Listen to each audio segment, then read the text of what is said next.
예, 영화를 직접 보여드리면 좋은데 시간 관계상 포스터만 제가 보여드리도록 하겠습니다. 어떤 영화의 포스터인지 혹시 기억하시는 분 계십니까? 예, 박하사탕. 첫 장면 아닌가요? 처음에는 예, 보신 분은 아시죠? 첫 장면이자 마지막 장면입니다. 설경구라고 하는 배우가 이 영화로 꽤 유명해졌었죠, 그렇죠? 또 잘 만든 영화이기도 하고.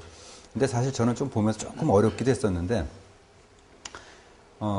지금 이렇게 요 배경을 보면은 철로, 철교입니다. 철교고 이쪽에 터널이죠, 그렇죠? 터널에 열차가 막 나올 때 열차 앞을 가로막듯이 이렇게 막은 장면이에요, 그렇죠?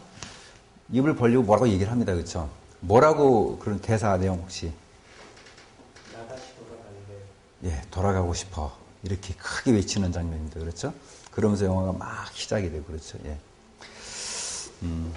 제가 드릴 거 없어서 커피만 한 잔 드려야 되겠는데 커피 저 뒤에 있습니다. 예. 만약에요 30년 전으로 돌아가서 여기 계신 모든 분들이 1975년 무엇을 하고 있었을지 모르겠어요. 1975년으로 되돌아가서 30년을 만약에 다시 살게 된다면 난 아직 30살이 안 됐는데 이런 말씀하시면 안 됩니다. 예, 그러면 한 10년 전으로 돌아가시면 됩니다.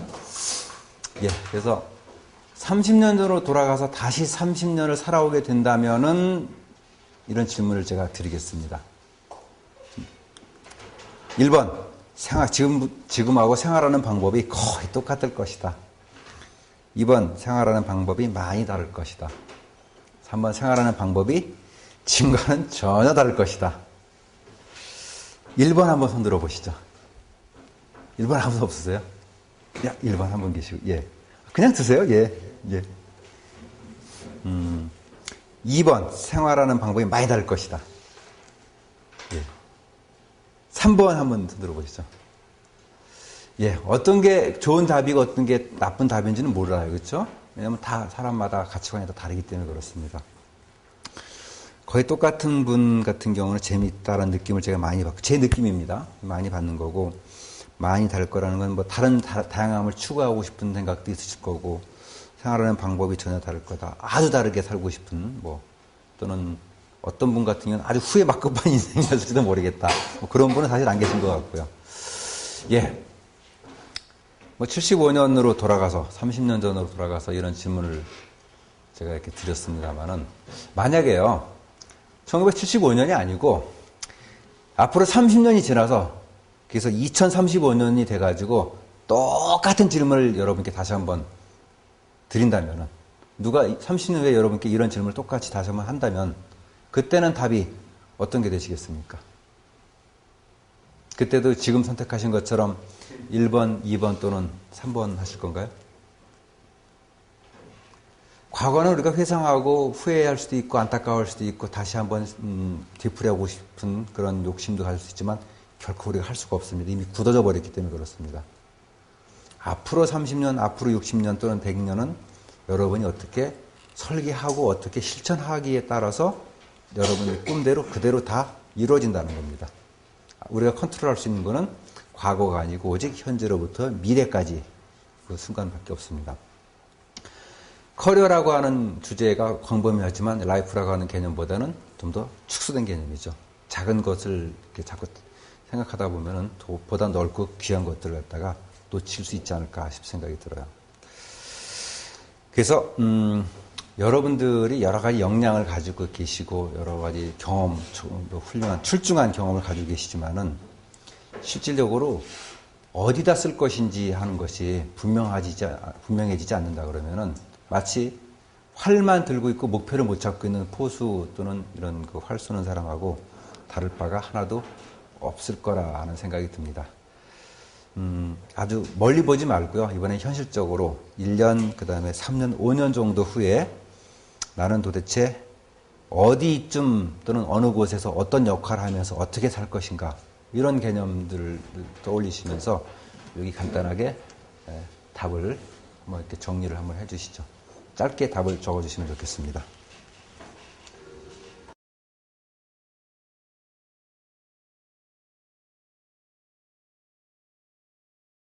여러분 모두 서커스단의 코끼리 아마 다 알고 계실 겁니다. 서커스단의 코끼리 보면은 그 등치와 그 힘을 가지고 있음에도 불구하고 발목에 묶인 쇠사슬을 끊고 도망을 못 가죠. 이게 훈련시키는 방법은 그렇게 어렵지 않다고 얘기합니다. 어른이 된 코끼리를 이제 때려가면서 가르치는 게 아니라 아주 어렸을 때 발목에 쇠사슬을 묶어 놔버리면은 그 묶여진 쇠사슬을 처음에 끊으려고 하다가 어렸을 때니까 잘 안 끊겨지겠죠. 그렇죠? 그렇게 하다 보면은 코끼리 마음속에는 이 쇠사슬은 내가 아무리 힘을 줘도 끊을 수가 없어라고 하는 그런 자기도 모르는 위축과 제약이 형성된다고 얘기를 합니다. 이렇게 되다 보니까 코끼리를 이제 그다음부터 훈련시키는 거는 상당히 쉬운 일이 돼버렸죠. 만약에 여러분들이 굉장한 역량을 가지고 계십니다. 많은 능력과 경험과 가지고 있다 하더라도 혹시 여러분들 마음속에 이런 생각을 가지고 계시지 않을까? 한번 굳이 그런 생각을 가지고 있어야 할까라고 하는 생각도 한번 필요하지 않나 싶습니다.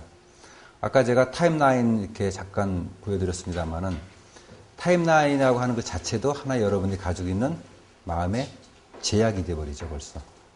그래서 목표가 없다면 앞으로 뭘 하겠다라고 하는 것, 그런 것이 불분명해지면은 아무리 크고 많은 능력도 사실은 아무 의미가 없고 무용지물이다라는 거.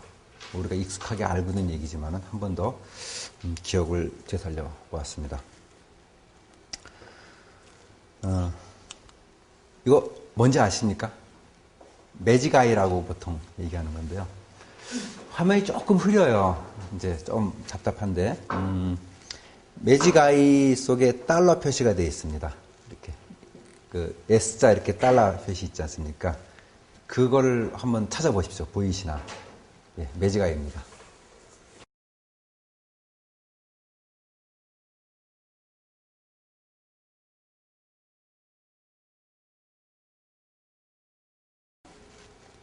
이걸 굳이 찾아야지만 이 과정이 진행이 되느냐? 꼭 그건 아니니까 그냥 찾는 휘닝만 하셔도 됩니다. 제가 매직아이를 갖고 온 이유가요. 여러분 매직아이 보시는 요령 아세요? 매직아이 볼 때는 속된 말로 이렇게 삿팔이라고 그러나요? 그렇게 해야 되죠. 양쪽 눈의 초점을 한쪽에 포커싱하는 게 아니라 주변을 봐야 되죠. 어느 특정 장면, 구석을 보는 게 아니라 이 전체를 한꺼번에 훑어볼 수 있는 그런 관점, 그런 방법을 쓰면은 전반적으로 이 어두운 흐릿한 그림 속에서 선명한 입체 그림이 딱 떠오르게 됩니다. 그렇죠? 여러분들이 삶을 살아가시면서 너무 한쪽에 포커싱하고 계시진 않나 하는 생각이 들어서 매직아이 그림을 가져와 봤어요. 한쪽에 포커싱을 하면 할수록 전체적인 윤곽과 전체적인 그림이 더 안 보이죠. 그렇죠? 전체를 보고 살펴보고 생각하고 관조하고 통찰할 때 비로소 내가 바라고 있는 목표점의 그림이 선명하게 떠오르게 됩니다. 인생도 커리어도 다 마찬가지가 아닌가 싶은 생각이 들어서 매직아이를 가지고 한번 연습을 해봤습니다.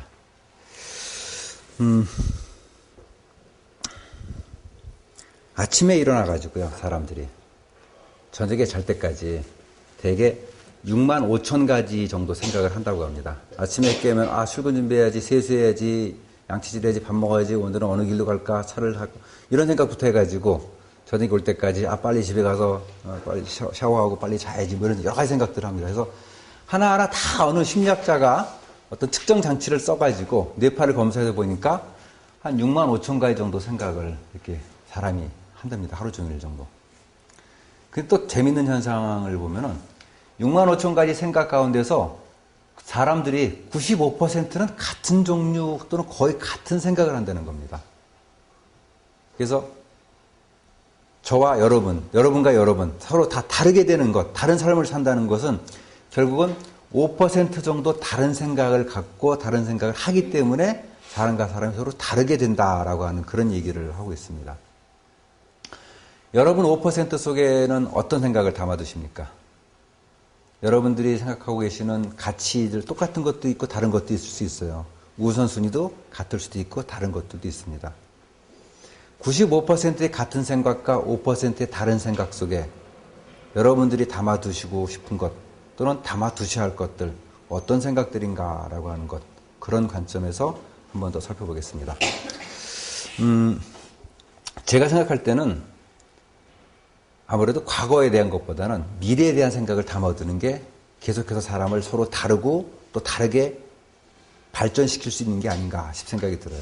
그래서 저는 비전이라고 하는 것들을 자기 5%의 다른 사람과 차이 나는 지점에다가 심어두는 게 아닌가 싶은 생각이 듭니다. 예, 연습 3. 세 번째는 비전 만들기를 잠깐 보시겠습니다. 굉장히 익숙한 단어죠, 그렇죠? 비전이라고 하는 개념들. 교재 안 보셔도 됩니다. 예. 지금 연습 여기 3이라고 나와 있으니까 언제 24번까지 가나 지금 그 생각하고 계시지 않나 싶은데 조금씩 노를 빨리 나갈 거니까 이렇게 염려 안 하셔도 되는데요. 비전의 뜻은 뭡니까? 꿈, 가야 할 방향, 이렇게 다 오르신 말씀이에요. 그렇죠? 예. 근데 이제 혹시 우리가 많은 분들이 혹시 꿈하고 비전만 이렇게 두 단어만 갖고 쓰면은 야, 그럼 꿈하고 비전하고 뭐가 달라? 하고 이렇게 시비 걸듯이 이렇게 물어보는 분이 가끔 계세요. 꼭 그런 분이 계셔가지고 그런 분을 위해서 막연한 꿈과 비전이라고 하는 이렇게 차이를 좀 이렇게 심하게 좀 둬봤습니다. 어떠한 차이점이 있는가? 그래서 역시 쿠시볼 가지고 또 한번 세 분께 말씀을 들어보도록 하겠습니다. 꿈만 있다 그러면 세상이 참 이렇게 거풍선 같은 걸 거고 또 반대로 막연한 꿈이 없다 그러면 세상이 참 빡빡해지지 않을까. 비전만 있다 그러면 세상이 너무 살벌하지 않을까. 그 생각을 제가 말씀을 들으면서 그 생각을 막 했었어요. 아마 고개 끄덕이시는 거니까 여러분들도 아마 거의 비슷한 생각하지 않으셨을까 싶은 생각이 듭니다. 이제 비전에 대해 조금 더 포커스를 한번 가져보도록 하겠습니다. 비전 그럼 좀 폼나는 것 같아요. 그렇죠? 꿈 그러면 우리말이고 비전 그럼 영어니까 그래서 그런지 모르겠는데 좀 폼나는 것 같은데 보통 우리가 그 꿈이라고 하는 단어를 쓰는 게 더 맞는 것 같아요. 뭐 비전을 우리말로 이렇게 굳이 번역한다 그러면은 근데 이제 꿈 그러면은 우리 일상에서는 이렇게 구체적이지 않거나 뭐 그런 걸 가리지 않고 다 꿈이라고 얘기를 하니까 조금 구분해 보기 위해서 비전이라고 이렇게 구분을 해 보겠습니다. 이렇게 우리가 비전이라고 얘기할 때는 물론 미래에 대한 얘기, 희망, 욕구 이런 것들을 얘기하는 건데 이 속에는 뭐가 들어갑니까? 내가 소중하게 여기는 가치가 들어가죠. 나의 삶의 가치, 뭐 이런 가치가 좀 반영이 될 거고요. 그 다음에 또 반영될 게 뭐가 있습니까? 내가 갖고 있는 열정이 어느 쪽에 있는지, 어떤 열정을 내가 발휘할 것인지 이런 문제도 들어갈 거고 또 내가 살아가면서 나에게 주어진 또는 내가 해야 될 역할들이 있을 거고요. 그렇죠? 네, 역할 문제들. 그리고 사회에 대한 사명 문제들 이런 것들이 다 반영이 됐을 때 우리가 나는 이런 비전을 가지고 있어 이렇게 하고 싶어 이런 욕구를 가지고 있어 뭐 표현은 어떻게 되든 간에 우리가 통칭 비전이라고 얘기하는 것들이 이런 게 아닌가 싶은 생각이 듭니다. 그럼 이런 것들을 갖다가 실제로 이렇게 보유하고 있는 것들 그런 것들이 중요한 이유를 살펴보게 되면요 저는 한마디로 이렇게 표현하고 있어요. 자신이 누리고 싶은 또는 만들고 싶은 삶의 모습을 구체적으로 그릴 수 있다. 목표를 선명하게 만들어줄 수 있다는 겁니다.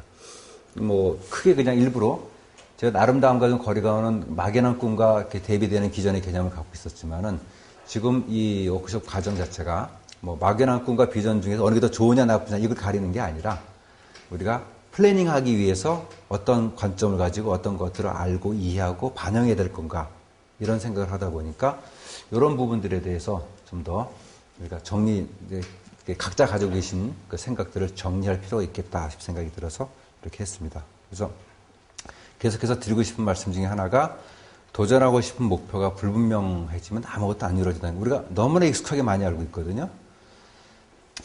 흔히 알고 있는 얘기인데 이거는 존 커터 교수 얘기죠. 그래서 비전에 대한 구성 요소를 얘기합니다. 이건 조직에 대해서 보통 존 커터 교수가 많이 얘기했지만은 저는 조직뿐만 아니라 개인의 경우에도 똑같다라고 생각을 합니다. 용어는 조금씩 다를 수 있겠지만 결국은 사명과 구체화된 미래, 핵심 가치, 주요 역할 나오고 여기 목표 나오고 또 목표에 대한 뭐 살아있는 듯한 어떤 묘사, 설명 그런 것들이겠죠. 이런 부분들이 결국 동전의 양면과 같이 똑같이 다 갖춰줘야지만이 제대로 된 뭐 비전이다. 우리가 달성 가능하고 실천 가능한 비전이다. 이렇게 얘기를 합니다. 네 가지 또는 크게 나눠서 둘 중에 어느 한쪽만이라도 안 갖춰져 있다 그러면은 마치 동전과 똑같이 된다라는 것도 저도 동의를 합니다. 여러분 5번짜리 동전의 한쪽에는 그림이고 한쪽에는 숫자 적혀져 있죠. 숫자 부분이든 그림 부분이든 바닥에다 막 갈아요. 그렇죠? 갈아가지고 한국은행 가가지고 새 걸로 바꿔주세요. 그럼 얼마 바꿔주겠습니까? 500원 바꿔주겠습니까? 250원 바꿔주겠습니까? 아무것도 안 바꿔주겠습니까? 예? 500원짜리 동전에 한쪽 면은 살아있고 한쪽 면은 다 갈렸으니까 250원 아니면 500원 500원 바꿔줍니까? 실제로 해보셨어요? 진짜 500원 바꿔주세요? 믿기 어려운 일인데 은행에서는 바꿔줄 수 있어요. 근데 그 직원 보나마나 문책당했을 겁니다. 예.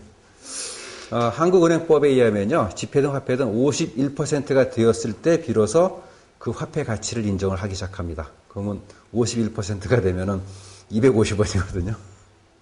50% 반쪽 면이 갈렸으니까 화폐가 아니에요. 그러니까 동전으로서 구실을 못 한다는 겁니다. 우리가 심정적으로는 인정해 주지만은 법률적으로는 전혀 인정이 안 되는 돈입니다. 여러분, 이제 혹시 그럴까 해가지고 10,000원짜리를요, 반을 딱 잘라가지고 풀 붙여가지고 가져가 보십시오. 그거 바꿔주는지 안 바꿔주는지. 아니면 10,000원짜리가 2장에 이렇게 딱 붙어 있거든요. 불에 불려가지고 쫙 뜯어가지고 반반 시켜가지고 가져가서 바꿔달라고 얼마 바꿔주시나. 하나도 안 바꿔줘요. 예, 그런 경우. 그래서 비전을 이렇게 비유를 해봤습니다만은 양쪽 면이 다 있어야 이렇게 화폐가 또는 동전이 인정을 받는 것처럼 비전의 경우도 이렇게 다 구성을 다 갖추는 것이 자기가 미래를 설계하고 실천하는데 좋다라고 하는 겁니다.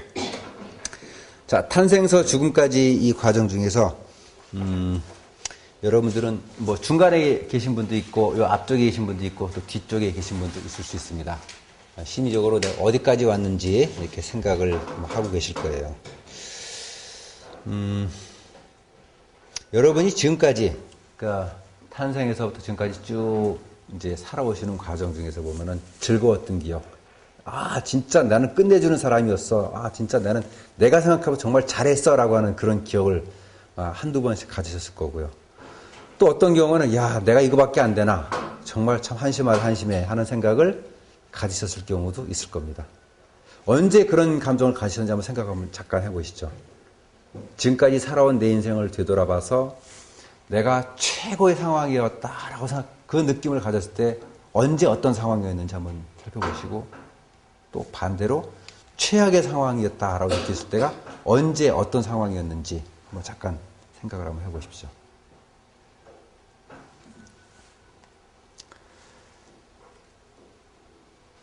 누구나 다 최고조에 올랐을 때 그 상황을 경험을 해보시고요. 남들과 비교하는 최고조가 아니죠. 내 스스로 생각했을 때 최고 상황을 보시는 거죠. 또 내 스스로 생각했을 때 최저의 상황을 갖다가 보시는 겁니다.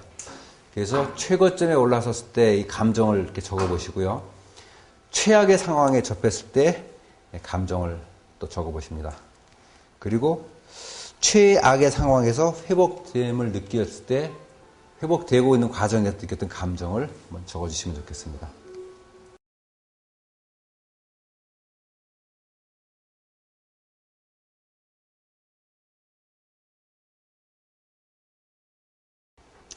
예, 잠시 동안 과거에 대해서 잠깐 돌이켜 봤는데요. 제가 많은 분들에게 드리는 말씀들 중에서요. 잘하시는 분들한테는 잘할 수 있는 요령 중에 하나. 또 현재 힘들다라고 생각하시는 분이거나 어떻게 해야 될지 모르겠다, 자신감이 없다라고 생각하시는 그런 분들이 많이 있거든요. 그런 분들한테 제가 상담을 하면서 드리는 말씀 중에 하나가 옛날에 뭐 하셨어요? 라고 질문을 드려요. 옛날 언제요? 이렇게 물어보거든요. 그러면 초등학교 다니실 때 공부 잘하셨어요? 그랬더니 아니요. 운동은 잘하셨어요? 했더니 건강을 했어요. 그러니까 굉장히 이렇게 기가 죽어 있는 분들 경우에 제가 이제 쓰는 방법인데 사실 뭐 특별한 어떤 노하우라고 하는 건 없습니다. 그러나 그분께서 예를 들어 이제 제가 어떤 분 한 분 이제 상담했던 케이스인데 나이가 한 50세 정도 되신 분이고요. 현장에서 퇴직하셔가지고 이렇게 한 2년 이상을 했다가 쉬셨어요, 집에서. 그러니까 완전히 그냥 의기소침해 있는 상황인데 그렇다고 특별한 기술을 갖고 있는 것도 아니고. 그래서 이제 그분 같은 경우 이제 제가 질문을 드렸던 게, 그럼 지금까지 하면서 뭐 속된 말로 이렇게 잘났다 하면서 기분 좋았던 일을 어떤 경험을 가지고 계세요? 막 말씀을 들어봤어요. 했더니, 중학교 1학년 때 국기원 가가지고 태권도 일단 시험 봐가지고 이렇게 합격해서 이제 승단 시험이죠. 그래서 그거 됐을 때가 지금까지 50년 동안 살면서 가장 기분 좋았을 때였던 것 같다라고 얘기를 하세요. 그러면 잠시 저하고 이렇게 눈을 감고 생각을 해보시죠. 그래서 국기원의 그 승단 시험 보러 갔을 때 그 입구 앞에 섰다고 가정을 해보십시오. 눈을 감고 이제 회상을 해보는 거예요. 저하고 제가 말씀을 드리면서 들어갔을 때 어떤 기분이 느껴지십니까? 했더니 그때 불안하고 두근두근하고 막 그랬던 기억부터 시작해가지고 이렇게 몇 가지 이제 그 수련 과정도 있지 않습니까? 그 과정을 다 마치고 끝나고 대기하고 있는 상황, 그 초조함이라든지 그리고 마지막에 승단자 이렇게 명단이 쫙 발표가 됐을 때 그때는 어떤 느낌이셨습니까? 라고 제가 여쭤봤었어요. 그때 말씀하셨던 그 느낌들, 그러니까 신난다라고 하는 뭐 이런 표현이었겠습니다만은 그래 나도 할 수 있어 내가 해냈어라고 하는 그 느낌. 그래서 그 느낌을 지금 정확하게 기억하실 수 있겠습니까? 라고 제가 여쭤보고 저를 찾아왔던 분이 기억할 수 있다라고 얘기를 하세요. 그래서 그분에게 제가 요청한 게 매일 아침 이제부터는 6시에 일어나십시오. 왜? 직장을 그만두기 전에 6시에 일어나셨거든요. 6시에 일어나셔서 이부 자리에서 무조건 일어나 앉으십시오. 그 다음에 국기원에서 승단 시험에서 이렇게 승단 소리 들었을 때 느꼈던 그 자부심, 내가 할 수 있다는 그 느낌을 30초 동안 생각하십시오. 그리고 하루를 시작하십시오라고 제가 권해드린 적이 있어요. 그러니까 그렇게 해가지고 그분이 한 3, 4일간 이렇게 하시고 또 한 일주일 후에 저를 다시 찾아오셔가지고 이제 상담을 그다음부터 본격적으로 이제 그러면 무엇을 어떻게 할 건지 어떤 아까 처음에 말씀드렸던 셀프 놀리지에 대한 부분을 다 찾아보고 그리고 나서 할 수 있겠습니까? 했더니 잘 모르겠다. 그렇지만은 충분히 옛날 그때 그 기분만큼은 간직하고 있는데 가능할 것 같다. 그래서 그러면 이제 한번 지금부터 역량에 대한 리뷰를 하겠습니다 해가지고 결국 그분이 이제 건설 현장에 보면 이렇게 잡자재나 이렇게 자재가 막 어지러져 있잖아요. 어떻게 보면 잡부로 들어갔는데 사실은 거기 이제 결국은 자재 반장이 됐어요.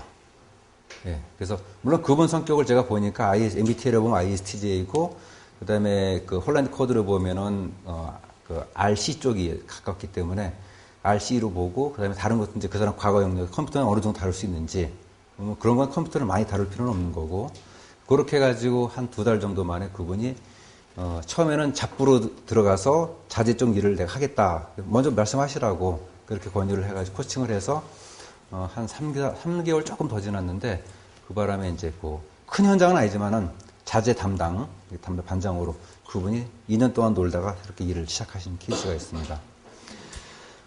굉장히 중요한 것 중에 하나가 바로 이런 거거든요. 성공했다라고 하는 감정, 나 할 수 있다라는 감정, 이 감정을 많은 분들이 잃어버려요. 뭐 해야 된다라고 하기 때문에 어쩔 수 없이 하긴 하는데 라고 하는 걸 넘어서는 아주 중요한 감정입니다. 그래서 나에게 충분한 포텐셜을 가지고 있고 내가 능력을 가지고 있다라고 하는 걸 스스로 깨닫는 순간 그래서 비록 목표를 만들 수가 있어요. 목표를 만들고 실천할 수가 있게 됩니다. 그래서 라이플랜 같은 경우에도 결국은 그런 자부심 중에 하나가 바로 이 삶의 엔진이라고 하는 부분입니다. 역동성을 줄 수 있는 부분들 이런 부분을 어떻게 찾아갈 건가라는 걸 한번 살펴보셨습니다.